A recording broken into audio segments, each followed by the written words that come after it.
ఓం నమ శివాయ. హరహర మహాదేవ, రక్ష రక్ష భైరవ.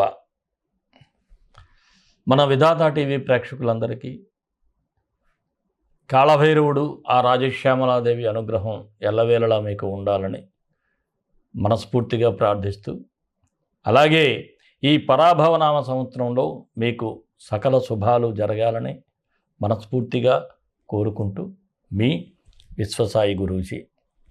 ముందుగా మీ అందరికీ ఉగాది శుభాకాంక్షలు. మనం ప్రతి ఏటా మీకు చెప్తా ఉన్నాను, డిసెంబర్ 31 జరుపుకోము. మనం ఎప్పుడూ రాశి ఫలితాలు ఉగాది ముందే ఇవ్వాలి. అలాగే మనం ఈ ఉగాది ముందే ఈ రాశి ఫలితాలని మనం అందిస్తూ ఉన్నాం. అయితే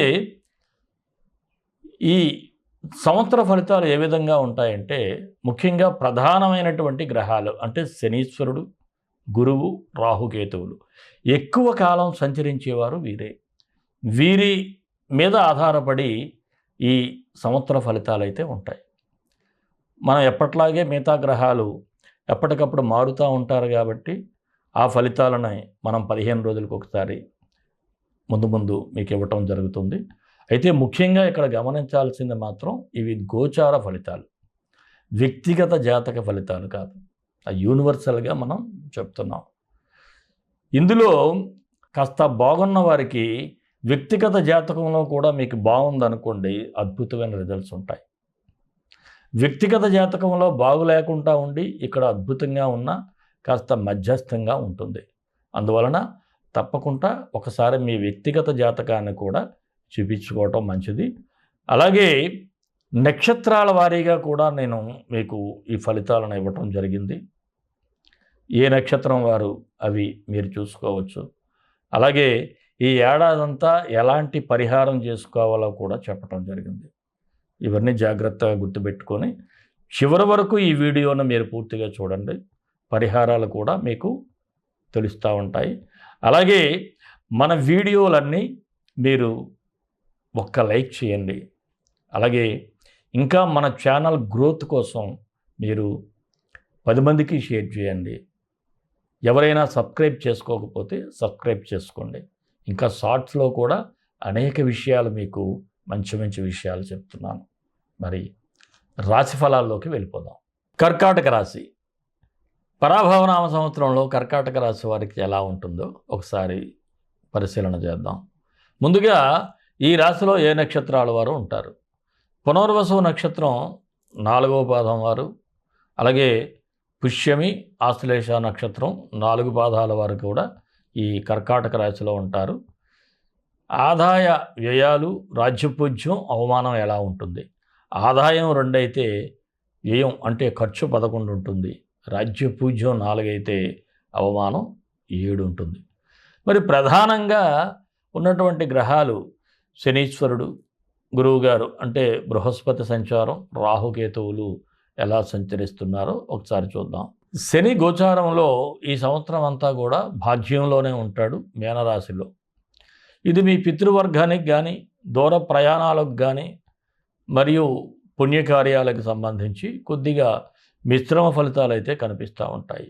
అలాగే గురు సంచారం జూన్ 2వ తేదీ వరకు మిథున రాశిలో 10 స్థానంలో ఉంటాడు.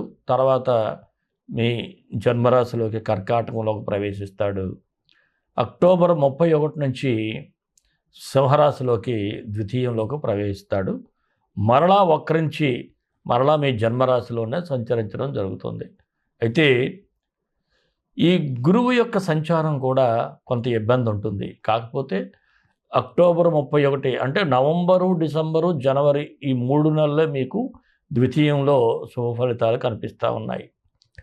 మరి రాహుకేతువుల గోచారం ఎలా ఉందంటే, 8వ స్థానంలో రాహువు, 2వ ఇంట కేతువు ఉన్నాడు. వీరిద్దరూ కూడా డిసెంబర్ 6 నుంచి 7వ స్థానంలోకి రాహువు, జన్మంలోకి కేతువు రావటం జరుగుతుంది. ఇది కూడా కాస్త మిశ్రమ ఫలితాలే కనిపిస్తూ ఉన్నాయి. మొత్తంగా ఈ సంవత్సరం అంతా కూడా మీకు ఎలా ఉంటుందంటే, ఏదైనా ఒక పని చేయాలంటే చాలా కష్టాలు ఎదుర్కోవాల్సి వస్తుంది. ఏదో అంటారు చూసారా, కష్టపడకుండా ఏది ఊరకనే దక్కదని.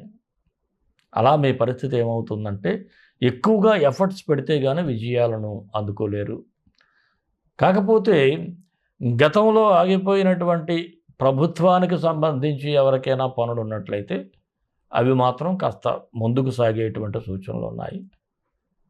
ఆలస్యమైన మొత్తానికి ఆ పనులన్నీ పూర్తి చేయడం జరుగుతుంది. అలాగే స్థిరాస్తులు కూడా కొనుగోలు చేయటం, మరలా వెంటనే అమ్మేయటం, దీని ద్వారా కూడా కొంత ఆర్థికంగా లాభపడతారు. అంటే ఏమిటి అంటే ఈ రియల్ ఎస్టేట్ వ్యాపారంలో కొనటం, అమ్మటం చేసేవారికి కాస్త బావుంటుంది.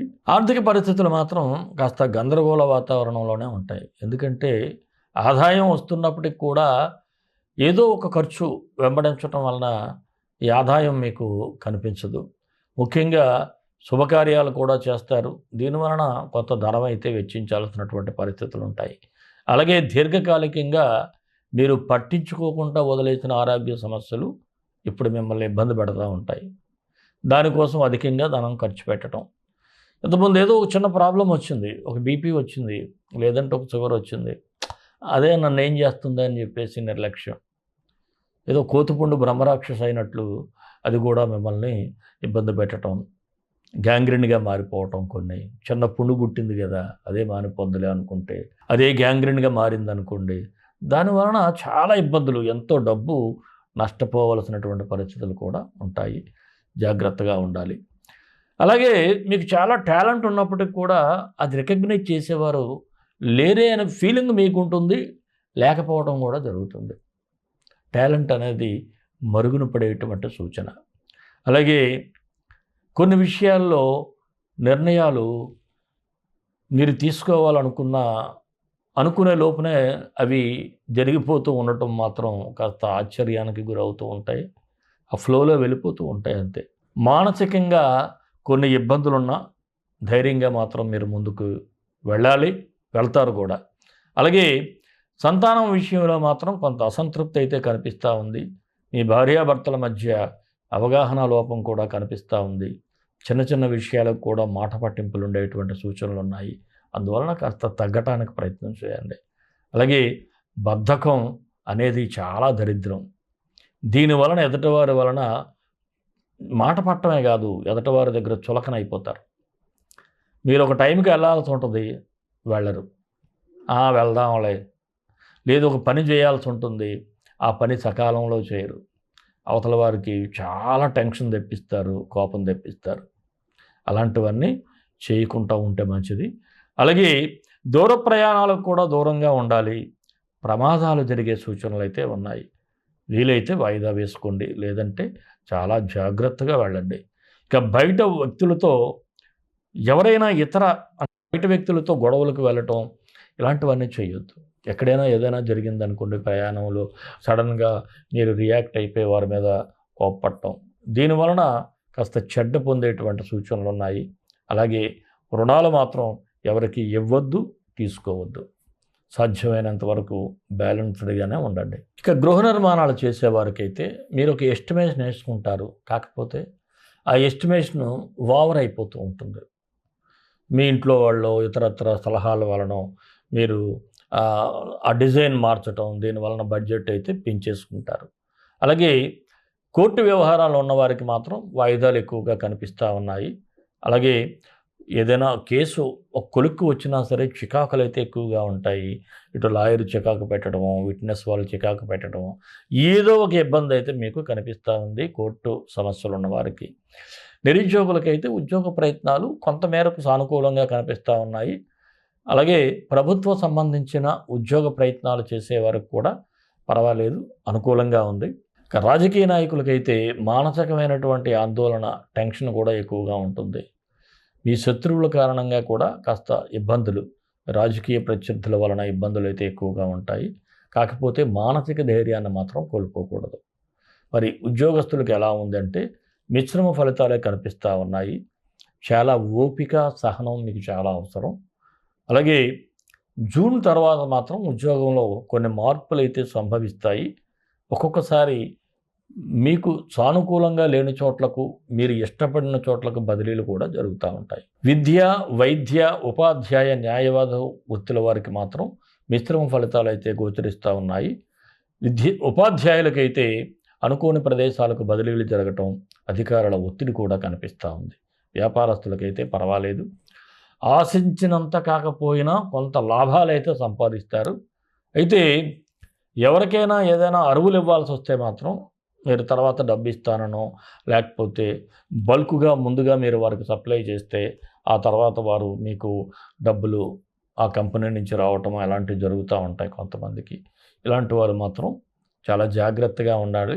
ఎందుకంటే మీ దగ్గర నుంచి అరువులు లక్షల్లోనో కోట్లలోనో తీసుకెళ్ళిపోయినా తర్వాత వాళ్ళు ఇవ్వలేకపోవటం. చిన్న చిన్న వ్యాపారస్తులు కూడా మీకు వేలల్లో ఇచ్చినా సరే ఇబ్బంది పడతారు. అలాగే నూతన పెట్టుబడుల విషయంలో కూడా ఏదైనా ఒక నిర్ణయం తీసుకునే ముందు 1కి 10 సార్లు ఆలోచించటం, వ్యక్తిగత జాతకాలను చూపించుకోవటం మంచిది. ఫైనాన్స్ వ్యాపారస్తులకు మాత్రం రుణాలు వసూలు చేసుకోవటం కష్టంగా ఉంటుంది, కొంత నష్టం కూడా చూడాల్సి వస్తుంది. అలాగే మీ కింద పనిచేసేవారు కలెక్షన్కి వెళ్ళినా వారి దగ్గర ఎప్పటికప్పుడు చెక్ చేసుకోవటం, వెంటనే డబ్బు తీసుకోవటం చేయాలి. మరి ఎక్స్పోర్ట్ అండ్ ఇంపోర్టు, అలాగే travel business, pharmacy, medical related ఈ నర్సరీలని లేదంటే హోటల్ బిజినెస్ చేసేవారికి కూడా లాభాలు బాగానే ఉన్నాయి. షేర్ మార్కెట్లో అయితే రాణింపు కనిపించడం లేదు. కళాకారులు అంటే టీవీ, సినీ, ఇతర కళాకారులు కొద్దిగా అవకాశాలు మందగించే సూచనలు అయితే ఉన్నాయి. దీనికోసం మీరు ఆఫీసులకు వెళ్ళటం, ఈవెంట్ మేనేజర్లని కాస్త కలవటం చేయాల్సి ఉంటుంది. అలాగే రికగ్నైజేషన్ కూడా తక్కువగానే ఉంటుందని చెప్పాలి. మరి క్రీడారంగం వారికి ఎలా ఉంటుందంటే మీకైతే చాలా బాగుంది. ఏదైనా ఒక ఛాంపియన్షిప్ పోటీలు ఉంటే విజయాలు సాధించే అవకాశాలు కూడా ఎక్కువగా ఉన్నాయి. విద్యార్థులైతే ఎంత కష్టంగా ఉన్నా ఇతరుల విషయాలపై దృష్టి పెట్టకుండా మీ చదువుపైన పూర్తిగా ఫోకస్ పెట్టాలి. పోటీ పరీక్షల్లో ఉత్తీర్ణత సాధించడం కోసం చాలా కష్టపడాల్సి ఉంటుంది. కష్టపడినా ఒక్కొక్కసారి మీ ప్రయత్నాలు గట్టెక్కవు. ముఖ్యంగా కాంపిటేటివ్ ఎగ్జామ్స్ రాసేవారికి కానీ, అలాగే మీరు ఎంసెట్లకు కానీ ఇలాంటివి రాసేవారు చాలా జాగ్రత్తగా ఉండాలి. వ్యవసాయదారులకైతే సాధారణంగా ఉంది, కొంత వ్యవసాయంలో నష్టం కూడా కనిపిస్తూ ఉంది. అయితే ఏదో ఒక పంటలో మాత్రం కొంత పర్వాలేదు అనిపిస్తుంది. కౌలు రైతులైతే చాలా ఇబ్బంది పడేటువంటి సూచనలు ఉన్నాయి. అలాగే చేపలు, రొయ్యల చెరువులు, పౌల్ట్రీ ఫామ్ వ్యాపారాలు మాత్రం చాలా కేర్ఫుల్గా ఉండాలి. ఇన్ఫెక్షన్స్ రాకుండా జాగ్రత్తగా చూసుకోవాలి. మరి ఈ రాశి మహిళలకి ఎలా ఉంటుంది అంటే కొంత ఆందోళనగా ఉంటుంది. అంటే ఏదో తెలియని ఆందోళన మీ మనసులో ఏర్పడటం జరుగుతుంది. చాలా మొండితనం, ఓర్పు కూడా వహించాల్సినటువంటి పరిస్థితి ఉంటుంది. అలాగే ఉద్యోగం మారాలి అనుకునే మహిళలైతే ద్వితీయార్థంలో ప్రయత్నం చేయాలి. ఇక కుటుంబపరమైన అంశాలలో కాస్త నిరాశ, నిస్పృహలు కూడా మీకు కనిపిస్తూ ఉన్నాయి. వారి మీద ఏదైనా ఆశలు పెట్టుకున్నా అడియాసలు కావటం, అలాగే జీవిత భాగస్వామి సహాయ సహకారాలు చాలా అవసరం. అందువలన ప్రతి విషయంలో కూడా మీ భర్తతో తగాదాలు పెట్టుకోవటం, అసంతృప్తిని వ్యక్తం చేయటం అంత మంచిది కాదు. ఆయన్ని కాస్త సంతృప్తి పరుస్తూ, అతన్ని ఎంకరేజ్ చేస్తూ, మీరు కూడా ఎంకరేజ్ అవుతూ ముందుకు వెళ్ళండి. ఆరోగ్యపరంగా చూస్తే మహిళలకు నరాలు, ఎముకలు బలహీనపడటం వంటి సమస్యలు వస్తున్నాయి. ఆరోగ్యపరంగా కూడా చాలా జాగ్రత్తగా ఉండాలి. మరి నక్షత్రాల వారిగా చూసుకున్నట్లయితే పునర్వసు నక్షత్రం 4వ పాదం వారికి మీ సంతానం నుంచి అయితే కాస్త సహాయ సహకారాలు అందుకుంటారు. అలాగే డైలీ పనులు మాత్రం ఇన్ టైంలో చేసుకోగలుగుతారు. ఏది ఒక పని పెండింగ్లో ఉంచడానికైతే ఇష్టపడరు. ఆర్థిక విషయాల్లో ఎలాంటి సమస్యలు రాకుండా చాలా జాగ్రత్తలు, కేర్ఫుల్గా ఉంటారు.